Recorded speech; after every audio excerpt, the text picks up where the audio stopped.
বিপদেই নাকি আসল বন্ধুর পরিচয়।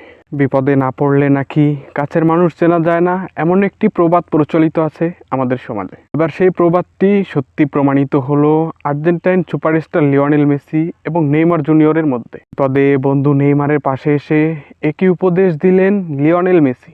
তাই তার বিস্তারিত জানতে পুরো ভিডিওটি দেখতে থাকুন।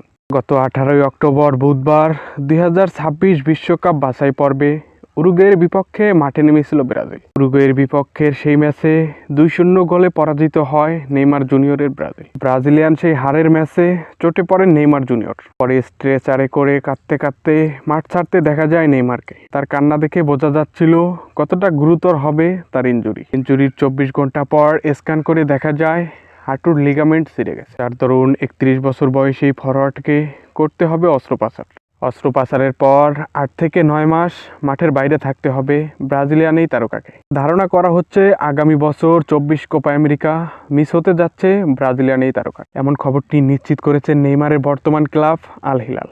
নেইমারের এই কঠিন মুহূর্তে পাশে এসে সাহস জুগিয়েছে আর্জেন্টাইন সুপারস্টার লিওনেল মেসি। এমন দুঃসময়ে মনোবল শক্ত রাখার পরামর্শ দিয়েছেন বিশ্বকাপ জয়ী এই তারকা। দুজন ভিন্ন দেশের জার্সিতে মাঠে খেললেও বিপদে একে অপরের পাশে দাঁড়ান এই দুই তারকা। ভিডিওটি ভালো লাগলে আমাদের চ্যানেলটি সাবস্ক্রাইব করে সাথেই থাকুন। ধন্যবাদ।